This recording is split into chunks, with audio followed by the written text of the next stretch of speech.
Example 2.10, page number 82. A 900 picofarad capacitor is charged by 100 volt battery. Number 1, how much electrostatic energy is stored by the capacitor? Number 2, capacitor is disconnected from the battery and connected to another 900 picofarad capacitor. What is the electrostatic energy stored by the system? Let us see first case A. The capacitor is charged. The capacitor C of 900 picofarad is charged by 100 volt battery. We know that the charge Q is equal to CV. V is 100 volt and C is 900 picofarad. So that is charge on the capacitor Q is equal to 9 into 10 raised to minus 8 coulomb. The energy stored by the capacitor is given by the equation U is equal to half CV square. C is 900 picofarad and V is 100 volt. That is half into 900 into 10 raised to minus 12 into V, that is 100 square, V square, joules. Therefore, U is equal to half into 9 into 10 raised to minus 10 into 10 raised to 4 joules. Therefore, U is equal to 9 by 2, that is 4.5 into 10 raised to minus 10 and 4, that is minus 6. 4.5 into 10 raised to minus 6 joules. This is the answer. Second part. Now, battery is disconnected by the capacitor and another capacitor is of the same value, that is 900 picofarad is connected parallel. In the steady situation, two capacitors have their positive plates at the same potential and negative plates are also at the same potential. These are same, they are parallel, so potential difference between the same. These are at the same potential, these are also same. Potential difference between them is also same, say V dash. Charge is say Q dash. Q dash will naturally, according to the law of conservation of charge can neither be created nor be destroyed. The total charge Q will remain the same. But in a steady state, the charge will be equalized, that is Q by 2 on this capacitor and second capacitor Q by 2 on each plate. This is plus Q by 2 minus Q by 2 plus Q by 2 minus. Correct? So, Q dash is equal to Q by 2. Similarly, potential difference will be half V by 2. The total energy of the system U is equal to of the two capacitor for this and this. One capacitor half Q dash V dash. So, for two capacitor double, that is 2 multiplied by half Q dash V dash. That is equal to 2 into half Q dash is Q by 2, charge will be become half now, and V dash will be also half, that is V by 2. That is equal to 2 to cancel, that is 2 to 4, 1 4 QV. Q is 9 into 10 raised to minus 8 coulomb and V is 100 volt, that is U is equal to 2.25 into 10 raised to minus 6 joule. Van de Graaff generator. It is given the name after its inventor, Van de Graaff. It is an electrostatic generator, can produce high potential difference of the order of 6 to 8 million electron volt. The principle. It works on the principle that electric discharge takes place in the air at the pointed ends of a conductor. These are pointed ends, so electric charge will leaks off or discharge. If a charged conductor is brought in the contact with hollow conductor, all of its charge transfer to the hollow conductor. How high is the potential of the latter may be. Now, construction. A large spherical conducting cell of a few meter radius, this one, is supported at a height several meters above the ground, supported on the insulating stand. Correct? These are insulating supporting column. A long narrow belt of insulating material like rubber or the silk is wound around two pulleys P1 at the ground level and P2 at the center of the cell. This being ran by the electric motor. Correct? This belt is kept continuously moving by the motor driving the lower pulley P1. This belt is continuously made to move by the motor driving. It continuously carries a positive charge spread on it by a comb at the ground level. This is a comb at ground level. Correct? It is connected with the positive terminal of the high tension battery of 10 raised to 4 watts. It spreads the positive charge on the belt. Belt carries it. Positive charge spread on it by comb at the ground level to the top. It carries to the top. There it transfers its positive charge to another comb, that is collecting comb. This is spray comb. This is a collecting comb. Another end of the collecting comb is connected with the metal shell, where it spreads out uniformly on the outer surface. Whatever charge is collected by the collecting comb that positive charge spreads uniformly over the metal shell. In this way, voltage difference is of as much as the 6 to 8 into 10 raised to 6 volts with respect to the ground can be built up. The high potential on the cell is used to accelerate the charged particles like proton, deuteron and alpha particle so as to acquire sufficient energy to hit the target atoms to bring about the nuclear disintegration. There is a discharge tube placed sidewise inside the instrument, this one. Here is the ion source. Ions are produced, deuterium, proton or alpha particle, and the positive potential will accelerate they will repel the proton or alpha particle or deuterium which are positively charged, and they acquire the sufficient energy for the artificial transmutation. This here is the target, that it will convert the one element into another element artificially. It requires energy about many million electron volt. For that we need the high potential. Correct? We cannot accelerate the neutron because neutron is uncharged. Charged particle could be accelerated. Example number 2.1 on page number 87 is exercise example of the second chapters. Two charges 5.5 into 10 raised to minus 8 coulomb and minus 3 into 10 raised to minus 8 coulombs are located 16 centimeter apart. At what point on the line joining the two charges is the electric potential 0? Consider the charge Q1, say 5 into 10 raised to minus 8 coulomb is placed at the origin O. Correct? OA is the distance, that is separation between two charges, that is 16 centimeter. Q2 is placed at OA, that is minus 3 into 10 raised to minus 8 coulomb charge, that is Q2. O is the origin and Q1 charge is located at O. Let two charges are placed on x-axis, this is x-axis. Let the potential be 0 at the point P. Suppose potential between two charges at a point P is 0, that P is on the x-axis. Let OP be the x, then this distance AP will be 16 minus x. The potential V1 due to the charge Q1 at P will be kQ1 upon x. We know that potential is equal to kQ upon distance, that is kQ1 upon x. V2 potential due to Q2 at P, that is the charge K into charge kQ2 upon this distance R, that is 16 minus x. These two potential sums to be V1 plus V2 should be 0, that is kQ1 upon x. Potential due to the Q2 charge which is minus will be a minus potential, that is minus kQ2 upon 16 minus x, and that is equal to 0. Therefore, K is common, Q1 upon x minus Q2 upon 16 minus x is equal to 0. K is 9 into 10 raised to 9 into bracket, the Q1 is 5 into 10 raised to minus 8 upon x, Q2 3 minus 3, correct? Into already we have put the minus sign, so again you have to not equal to put 3 into 10 raised to minus 8 upon 16 minus x, and that is equal to 0. So 5 upon x minus 3 upon 16 minus x is equal to 0. You take that 10 raised to minus 8 outside and that comes to 0. So 5 upon x is equal to 3 upon 16 minus x, therefore 80 cross multiplication 16 multiplied by 5, that is 80 minus 5x is equal to 3x. Therefore 80 is equal to 8x, take this on this side minus only plus. Therefore x is equal to 80 upon x, that is 10 centimeter. Answer is 10 centimeter. This distance is 10 centimeter for O. Next, now if P point is along the axis but is on the produced OA line, this is a produced OA line. The P point is here now. This distance is x. Then again, as in the previous, similarly as we have seen earlier, kQ1 upon x minus kQ2 upon x minus 16. Potential here due to the Q1 will be kQ1 upon distance, that is x. Potential due to Q2 is equal to k minus, is a minus charge, so it is a minus kQ2 upon this distance. This distance is x minus 16, that is equal to 0. Therefore Q1 upon x, k is common, minus Q2 upon x minus 16 is 0. Therefore 5 into 10 raised to 8 upon x minus 3 into 10 raised to minus 8 upon x minus 6 is 0. Again this is, we can be common, that will be equal to 0.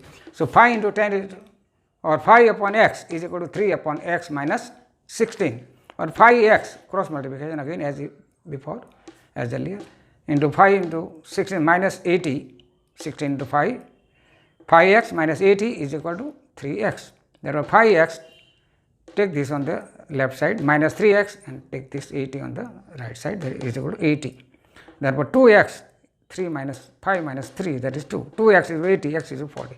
So, x is equal to at 10 centimeter, the potential will be 0, or at the 40 centimeter from the origin O, the potential due to both the charges will be 0.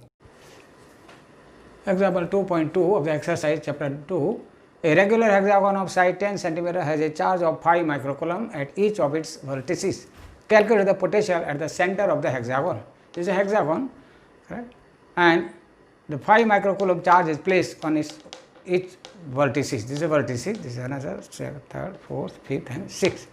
What is the potential at the center of the hexagon at O? Correct? The R is equal to, this all sides are equal, sides of the hexagon is 10 centimeter. So, this will be also 10 centimeter, correct. So, R is equal to 10 centimeter, that is 10 raised to minus 1 meter. Magnitude of each charge is Q is equal to 5 microcoulomb. Each charge is equal. Potential at the center O will be 6 times due to this V1, V2, V3, V4, V6. So, 6 times the potential due to one charge, that is 6 into KQ upon R. Potential is KQ upon R for 6 charges 6 times, that is 6 into K is 9 into 10 raised to 9 into Q is 5 into 10 raised to minus 6 upon 10 raised to minus 1, 10 centimeter, that is 10 raised to minus 1 meter, this volt. That is equal to 6 into 5 into 9 into 10 raised to 4 volt, that is equal to 6 into 5 30, 30 into 9 270 into 10 raised to 4 volt. Therefore, potential V is equal to 2.7, this could be written as 2.7 into 10 raised to 6 volt. Example 2.3 of the exercise. Two charges 2 microcoulomb and minus 2 microcoulombs are placed at points A and B 6 centimeters apart. Number 1, identify an equipotential surface of the system. Number 2, what is the direction of the electric field at every point on the equipotential surface? Two charges, say Q1 and Q2. Q1 is equal to 2 microcoulomb placed at A and Q2 is minus 2 microcoulomb placed at point B. We want to find out the point where the potential is same, correct. The potential, say at O is same, O due to the Q1, the potential at O due to the Q1, say V1, then V1 is equal to K Q1 upon R1. Potential at O due to the, say Q2 is V2, then V2 is equal to K Q2 upon R2. V1 is equal to V2, potential at O is same, that is V1 is equal to V2. We know that is K Q1 upon R1 is equal to K Q2 upon R2. Q1 is equal to Q2 is equal to 2 microcoulomb. Therefore, K Q1 is equal to K Q2, that is R1 is equal to R2, and that is equal to 3 centimeter. The total is 6 centimeter. Correct answer. The equipotential surface will be the plane normal to the AB and passing through its midpoint O. This is a plane of equipotential surface. Correct. The electric field is from positive charge to the negative charge, that is right angle to the equipotential plane or equipotential surface. The dotted line shows the equipotential surface. If you move the charge, any charge along this line, the work done will be 0. The potential at any point in the equipotential surface will be, here will be 0, here will be 0, here everywhere will be 0. Example 2.5. A parallel plate capacitor with air between the plates has a capacitance of 8 picofarad. What will be the capacitance of a capacitor if the distance between the plates be reduced by half and the space between them is filled with a substance of dielectric constant K is equal to 6. Let us see. We know that the capacitance C is equal to epsilon 0 A upon D when air is between the plates. There is no dielectric place, only air or vacuum. When the space between the two plates is filled with a dielectric K is equal to 6 and the distance between the plates is made half, that is D by 2. Then we have, say, capacitance of a capacitor, new capacitor is C dash. Then C dash is equal to K epsilon 0 A upon D by 2, correct. That is equal to 2K epsilon 0 on D, correct. The C is equal to epsilon 0 A upon D, this is C, and that is equal to 8 picofarad. So, new capacitance C dash could be written as 2 into 6 into 8, this is, this value of this is 8. K is 6. So, 2 into 6 into this is 8 picofarad, that is equal to 96 picofarad. Next, 2.6 example. 3 capacitors each of capacitance 9 picofarad are connected in series. what is the total capacitance of the combination? Number 2, what is the potential difference across each capacitor when a combination is connected to a 120 volt supply?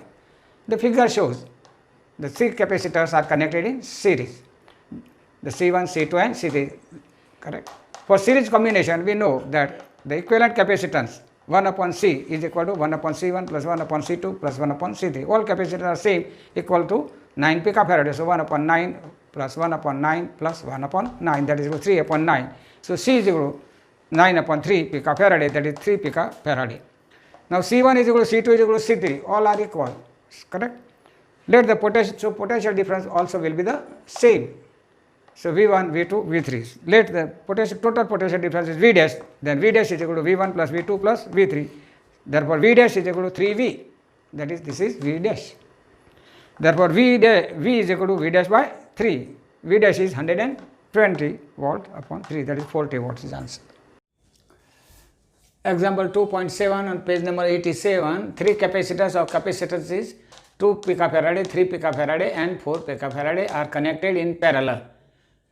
What is the total capacitance of the combination? Number 2, determine the charge on each capacitor in the combination if the combination is connected to 100 volt supply. We know that for parallel combination, the C is equal to C1, the equivalent capacitance of all 3 capacitors is say C, then C is equal to C1 plus C2 plus C3. These are all connected parallel with the 100 volt supply. When the combination is connected to 100 volt supply, the charge on each capacitor will be Q1 is equal to, on the charge Q1 is equal to C1V, that is equal to 2 into 10 raised to minus 12 into V is volt potential difference, that is 100 volt, that is 2 into 10 raised to minus 10 coulomb.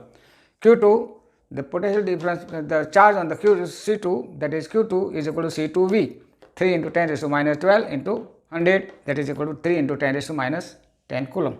Q3 is equal to C3V, that is equal to 4 into 10 raised to minus 12, this capacitance, into volt, that is 100, that is 4 into 10 raised to minus 10 coulomb. Next question, 2.8 example, page number 87, same page.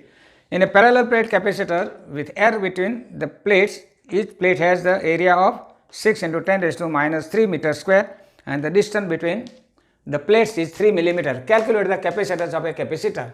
Area is given and distance is given. So, capacitance C0 is equal to, when air is in between, then epsilon 0 A upon D. Epsilon 0 8.85 into 10 raised to minus 12 Newton minus 1 meter minus 2 coulomb square. Area is 6 into 10 raised to minus 3 meter square and distance D is 3 millimeter, that is 3 into 10 raised to minus 3 meter, converted to meter. So, C0 is equal to 8.85 into 10 raised to minus 12 into 6 into 10 raised to minus 3 upon 3 into 10 raised to minus 3. That is 8.85 into 6 into 10 raised to minus 12 into 10 raised to minus 3 into this you take up 10 upon 3. That is equal to, roughly equal to 18. This will be 3 will be cut, you can write 2, this is roughly equal to 9, that is 9 to 18, 18 into this 3 cancel minus 12 Faraday. Now, the charge on the capacitor Q is equal to C0V, that is equal to 18 into 10 raised to minus 12 C0 capacitor into potential difference 100, that is Q is equal to 18 into 10 raised to minus 12 coulomb. Just charge is equal to, you can write this as a 1.8 into 10 raised to minus 9 coulomb or 1.8 nano coulomb also, correct. So, C0 capacitor is 18 picofarad and charge on capacitor is 1.8 into 10 raised to minus 9 coulomb. Example number 2.9, page number 88. Explain what would happen if capacitor given in the example, earlier example 2.8, 3 millimeter thick mica sheet is were inserted between the plates. Number 1, while the voltage supply remains connected, and number 2, after the supply was disconnected, what would happen? The capacitance is C0 is equal to 18 picofarad, already we have seen, and charge is on the capacitor is 1.8 into 10 raised to minus 19 coulomb. Now K is equal to 6.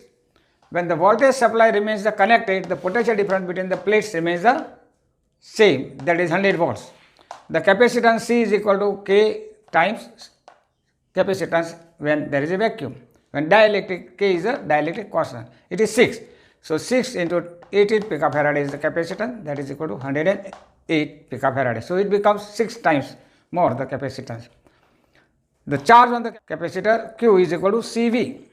That is, C is now capacitance is 108 into 10 raised to minus 12 into 100 volt. That is 1.08 into 10 raised to minus 8 coulomb. Now number 2. After the supply is disconnected, the supply is this is disconnected. Here it is disconnected. The charge on the capacitor plates remains the same, that is 1.8 into 10 raised to minus 9 coulomb. The capacitance increases 6 times, that is C is equal to Kc0, that is equal to 108 picofarad. Now the potential difference V between the capacitor plates becomes 1/6 time, that is the potential difference becomes V is equal to V0 upon K, that is equal to 100 upon 6, that is 16.6 watt, correct.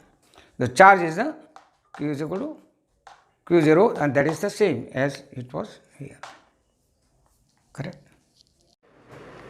Example 2.10, page number 88, a 12 picofarad capacitor is connected to a 50 volt battery. How much electrostatic potential energy is stored in the capacitor? We know that energy stored in the capacitor is given by the U is equal to half CV square. C is equal to 12 picofarad and V potential difference is 50 volts. Therefore, U is equal to half into C, that is 12 into 10 raised to minus 12 farad into 50 square joules. Energy, unit of energy is joules, that is half into 12 into 10 raised to minus 12 into 2500 joules. You can simplify it, that is equal to 6 into 25 into 10 raised to minus 10 joules, that is 25 multiplied 6, that is 150 into 10 raised to minus 10 joule. We can write as a U is equal to 1.5 to 10 raised to power minus 8 joules. Next example 2.11 on the same page, page number 88. A 600 picofarad capacitor is charged by a 200 volt battery supply. It is then disconnected from the supply and is connected to another uncharged 600 picofarad capacitor. How much electrostatic energy is lost in the process?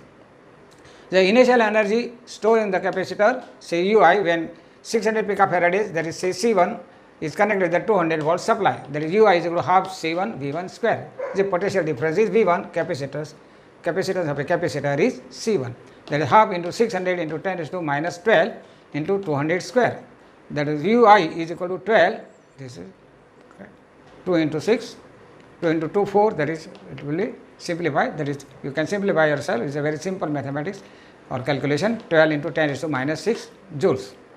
Now battery is disconnected and it is connected with another capacitor of same magnitude, that is 600 picofarad, C2 is connected like this. We know that common potential now between them V is equal to C1 V1 plus C2 V2 upon C1 plus C2. That common potential is V is equal to, that is equal to 100 volts. So common potential difference of this and this is 100 volts. Now energy is equal to half CV square. C is both are parallel, so C1 plus C2. C1 plus C2 into common potential square, that is half into C1 is 600 picofarad, C2 is also 600 picofarad, that is 600 plus 600 into 10 raised to minus 12 into common potential square, that is 100 square. Therefore, UF is equal to 6 into 10 raised to minus 6, just half. You can say it is initial energy was 12 into 10 raised to minus 6 joule. Now it is 6 into 10 raised to minus 6 joule of both capacitor, where it has gone. Energy lost is delta U is equal to Ui minus Uf, that is 12 into 10 raised to minus 6 joule minus 6 into 10 raised to minus 6 joule, that is equal to 6 into 10 raised to minus 6 joule. This energy is lost due to the transient current, charging, discharging.